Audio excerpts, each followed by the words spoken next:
Jam hiramon bandiraɓe sehilaɓe heɗotoɓe radio Jowol Sare hande ko ñalawma altini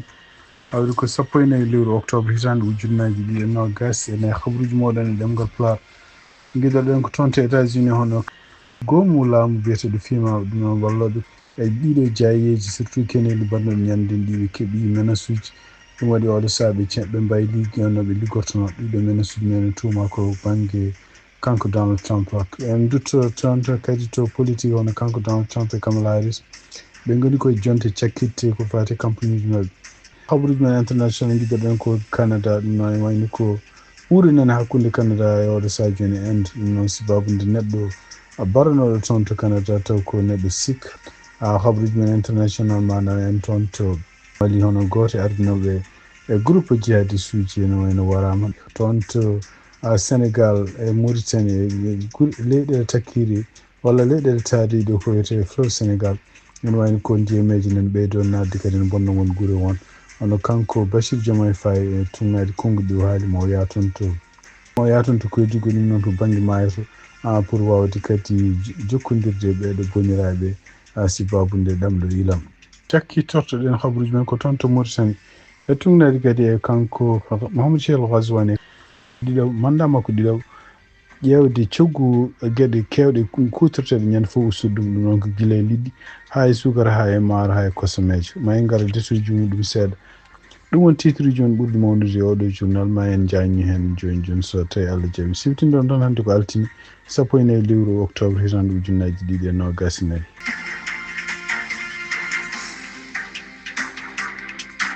bandiraɓe sehilaɓe heɗotoɓe radio Jowol Sare jaam hiire moon e tugnade habruji gomriɗi toon to Caroline du Nord hono kamɓe ɓeɗo wiyeteɓe FIMA ɗum noon ko fedde laamu toppitinde wallude ko fate yimɓe jeeyaɓe ɗum noon ko guila e ilameji ha e cumuji ha e ene wayno ko oɗo dumunde foof ene wayno ko won habruji postetono e nder télévision ngaji e nder kadi médias sociaux ji ɗum noon surtout ene wiya wonde ko kamɓe FIMA kalis temedde jeeɗiɗi e capanɗe joyyi ɓe mbino wonde koɓe dokka kala famille mo ɓe jii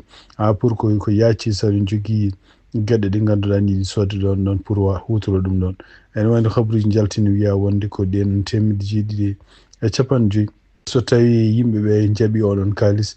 kamɓe laamu ngu maɓe garɓe kefta leyɗele mum walla kefta nokkuji ɗi koɗi walla kala haalanoma kadi wiya wonde ko ɗon kalis kadi temedde jeeɗiɗi e capanɗe joyyi ɓe mbino ɓe dokka ɗum yimɓe ɓe ganduɗa jeeyaɓe ɗon pour so tawi won gueɗe ɗi cohli ɗo ko yaaci pour cood ɗum ɓe mbino kadi oɗon kalis ene wayno ɓe patiri ɗum wonde wallude yimɓe émigré ji ɗum ɗo fof ko haalluji jaltuɗi ko mbiyata misinformation walla disinformation gonaɗo oɗo saaha joni haalanoma kadi ne wiya wonde ko yimɓeɓe kadi hoto jaltu ene surtout henne kadi yo ndeno kala ɗo jii FIMA arata ko heptude won leyɗele men walla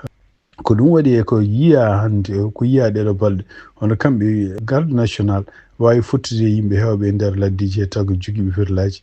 kañumen koye men ƴewata ko yimɓe FIMA oɗo dumunno foof surtout hen caggal nde he caggal nde ƴiwonde elen nde yani toon ɓe battini yaade e galleji ɗi ganduɗa hen taw ko bonɗi eɓe ƴeewa winditade yimɓe ɓe ganduɗa e boomaɓe wayno ko yimɓeɓe sibabude nande ɗiɗo habruji ɗi godani batti jogade perlaji mbiyen ene mbañaɓe kamɓe yimɓe FIMA ɓe ɗum noon ko yimɓe liggotoɓe gouvernement fédéral ɗum ɗo fof ko caɗele kadi wonande laamu ngu surtout ene tawde kadi ene wayno ko tuma hono kanko Donald Trump e campagne makko eɓen kutoro habruji ɗi godani pour wonde bonnude ɓerɗe yimɓe ɓe ganduɗa jeeyaɓeɓe e wallude men donc ene wayno ko Sherif gonɗo toon to wuro wiyeten Rutherford County wi wonde ko fotte autoji kewɗi tan mbaɗi ko yimɓe milicien ɗum noon ko yimɓe civil en jogui perlaji taw ɓeɗon kañumen koye men ko kañum mbaɗata wiide wonde ko kala nde potti ko wiyete FIMA ko ɓaroɓe ɗum ko ɗum waɗi neɗɗo goto naggama hande kañum hoore taw kañum hoore mum postino gueɗe kewɗe e nder internet e wiide wonde ko kala ɗo yi FIMA ko felat ɗum donc nde nagga nde kanko wiyete ko Jacob Person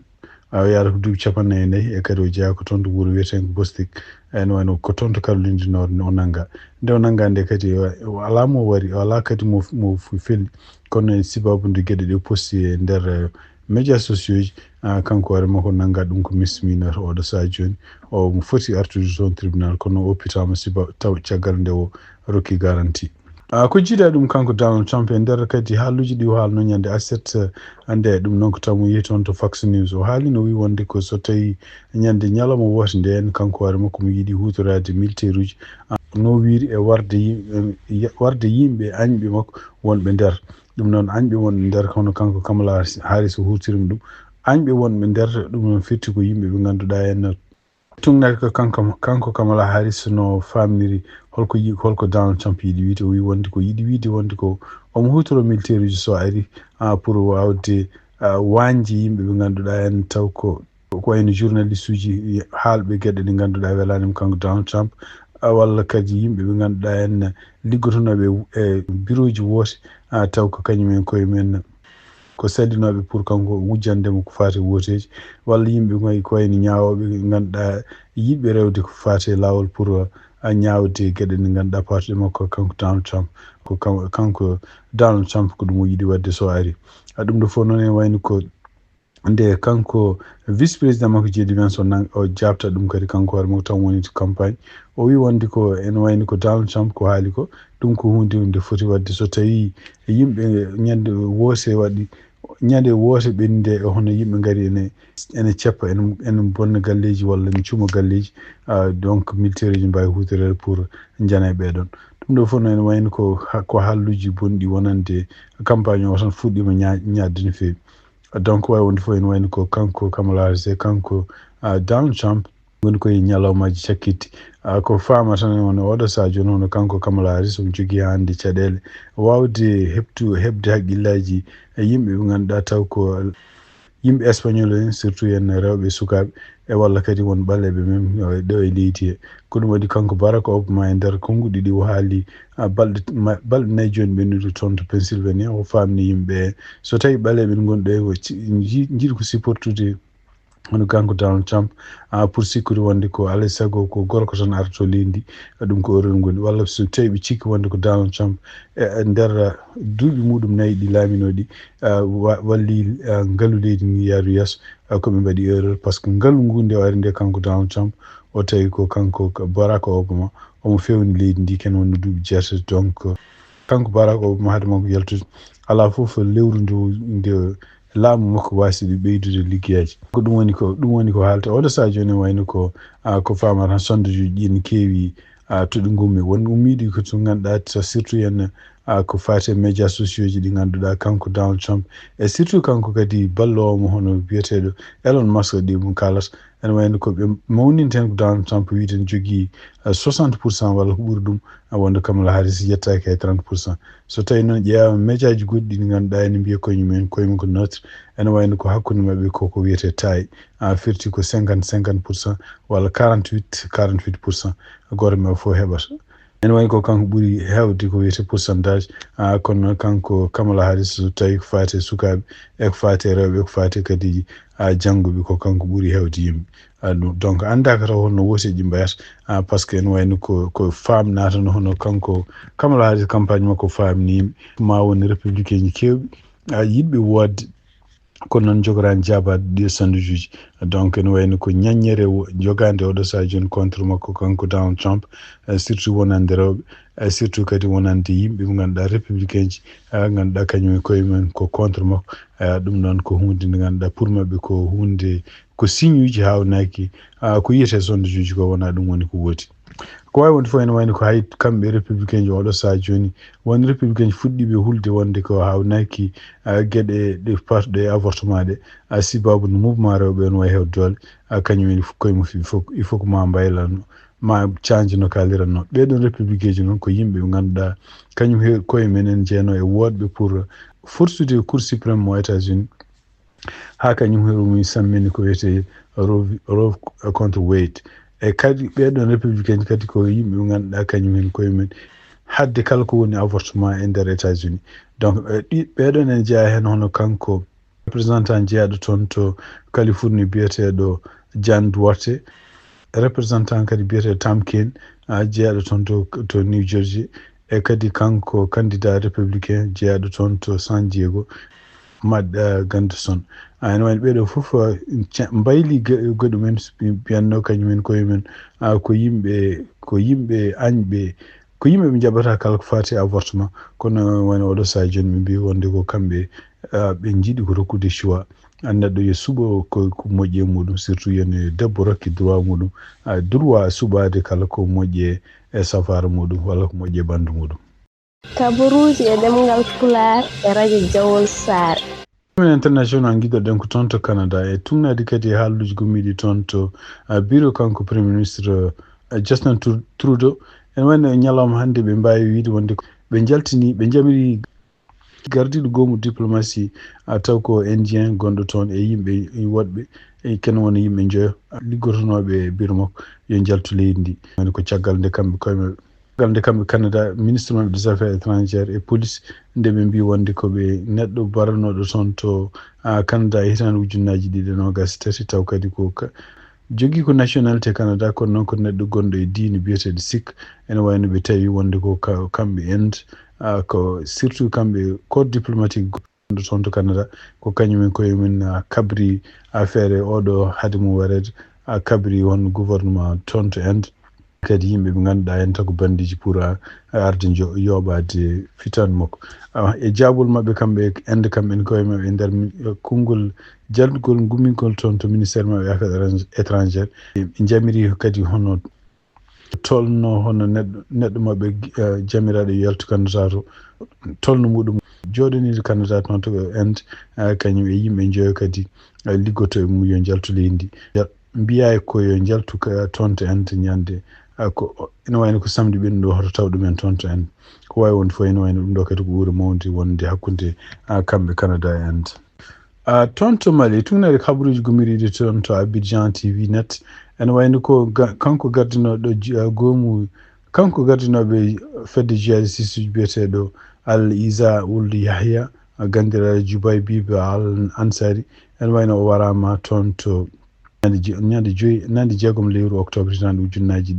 2024 ɗum noon o wara ko wuuro wiyetengo Beer ɗum noon goɗɗon wuuro woni koye région Tombouctou ɗum noon haali ɗum ko kanko chef d'état major des armées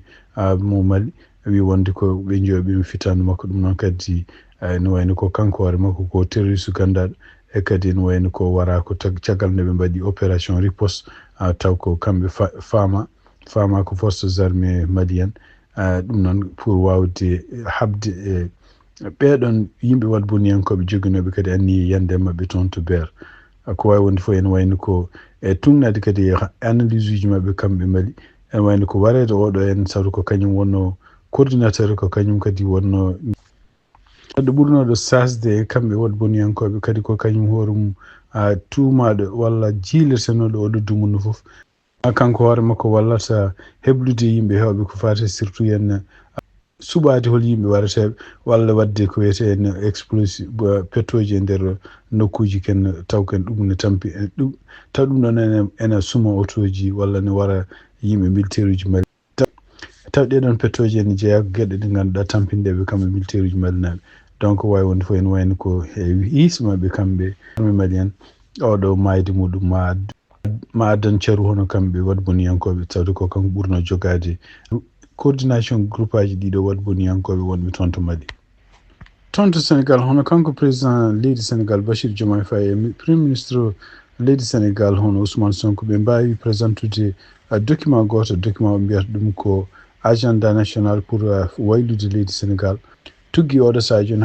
ha yetanma hitande ujunnaji 2050 ene wayno oɗo document kadi no ɓe mbirni ko mbiyata ɗum ko vision Sénégal 2050 ene wayno ko holno ɓe mbawi holno ɓe jiiɗi Sénégal wayliro ha kene wawa wallude Sénégal e nder koɓe ganni e nder document koɓe kaali ɓe mbi wonde ko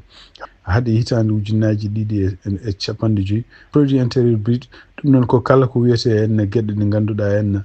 leydi Sénégal ene muɗum so feccama e par neɗɗo ko mbiyata produit intérieur brut hawnaki oɗo saha joni yarata ko ujunere temedde jeegom e capanɗe jeegom dollar kono e nder hitande ujunnaji 323 kono noon ma ɓeydo ha wonte ujunnaji 4 e temedde joyyi dollar ɗum ko hitande ujunnaji 250 ma us basal ngal ken wona 37,5% taw toɗɗi tan ko ni wona 5% population e mbi noon e wayno plan mabɓe waɗi ko hen phase gatono o fuddoto ko hitande ujunnaji ɗiɗi e nogas nayi ha ujunnaji ɗiɗi e nogas e jeegom ɗum mbiyata ko phase redressement ɗum noon fewnidde phase ɗiɗaɓo ko mbiyata phase d' impulsion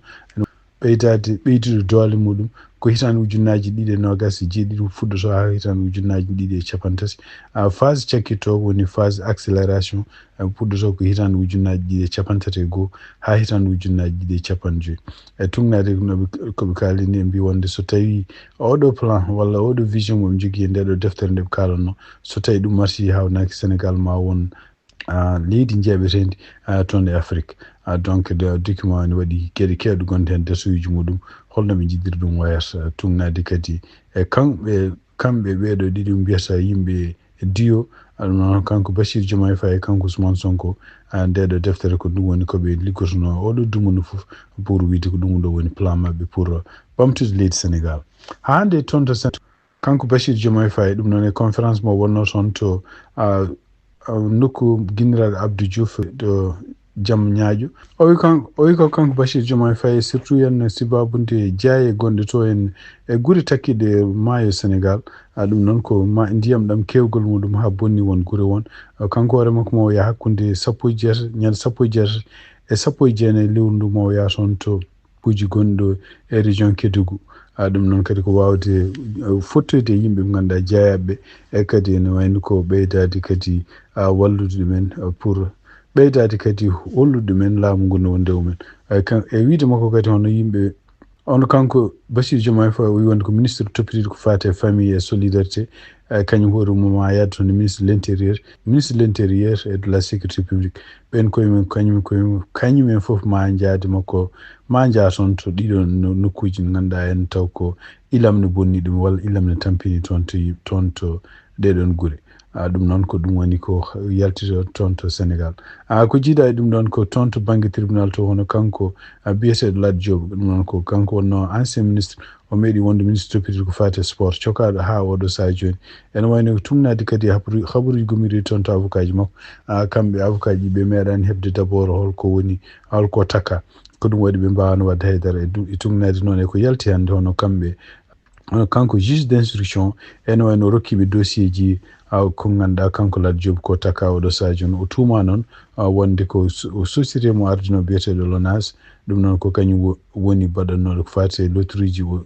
pucci en e gueɗe mbaɗ noon wonde ene wayno ko won kalis goto mo dirtinaɗo toon walla won kalis majjuɗo won kalis mo ganduɗa ene kanko Lat Diop walla yimɓe ɓe ganduɗa ɓe liggoto toon en takkimo donc ene wayno ko ɗum woni ko woni ko ɓuuri hewde ko takka ko donc e tugnade kadi habaruji ɗi ganduɗa kanko avocat ji makko o kaali e mbi wonde ko ɗum ɗo kadi ma rokkiɓe doole saabu koɓe gueɗel gardinguel budɗoto namdade juge d' instruction kanko yo oppe ko yacci e ɗum noon goppugol makko surtout henne ko wiide mabɓe ko kanko dumunno mo nangga toon no ɓurti duminne jamiraɗo taw ko constitution Sénégal mo yamiri ene wayno ko hay goto wawa nanguede ken ɓuura sappo e jeegom tawne mofta ala ko fawa e muɗum kono ene wayno ko kanko oɗo ene woni dumunno juɗɗo toon to kaso e kadi ene wayno ko joni o ɓe takkimo ko fate holko woni ko tuuma e tugnade hande avocat ji makko ko ɗamini kanko hoore makko ma o accirte o yaha hajuji makko kanko Lat Diop ɗum ɗo fof noon ko peeje ɗe ganduɗa kamɓe gouvernement kesso ɓe goni koye ruttitade ko fate ƴewtade gueɗe kewɗe bannoɗe e laamuji ɓennuɗi ɗum noon surtout ko laamu Macky Sall ɓe wiisi wonde ko won kalisaji kewɗi dirtinaɗi hen walla won kalisaji no bonnira ɗum ɓe jiiɗi wadde ko mbiyete réédition habaruji men ko toon to Mauritanie ɗum noon e tugnade habaruji gommiriɗi toon to présidence e kadi toon to premier ministre ene wayno ko oɗo saha joni kamɓe kanko Mouhamadou Cheikh Ghazouani e mandat makko ɗiɗaɓ ɓe dogani ko wallude ko fate prix pour no gustiri toon to Mauritanie donc ene wayno ko ɓe kaali datuji kewɗi ko fate liɗɗi oɗo saha joni liɗɗi ɗi ko façon ngaji kewɗi goni hen donc ɓuuri hen hewde ko tuggi tan 23% usta ha yettinma 29% prix ji mum gussama donc ko refti hen caggal muɗum koko fate gueɗe goɗɗe codateɗe ñande foof ɗum noon ko sukara maaro diwlin ene wonde kosam taw ko kosam condi donc ɗum ɗo fof ko gueɗe ɗe ganduɗa kamɓe gouvernement e dakkodiral kadi hono kanko premier ministre programme uji mi jogi oɗo sa joni ko wandi koye ballu yimɓeɓe e ko jiita e ɗum ɗon kadi ne wayno ko jiiɗa e ɗum kadi eɓe kaali hen kadi ustude ko fate ciment ɓe mbi wonde ko ciment qualité concentration mo mbiyata 42,5 ene wayno ɓe gusti prix ji muɗum ha kene wona 55 000 uguiya ɗum noon ko par tonne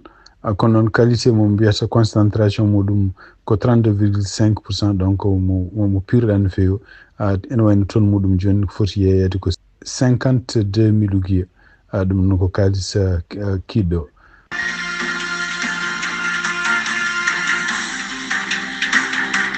bandiraɓe sehilaɓe heɗotoɓe radio Jowol Sare ko ɗi habaruji min jogon noon hannde e ɗemgal Pulaar siftinde tan hannde ko altine hawri ko 14 lewru octobre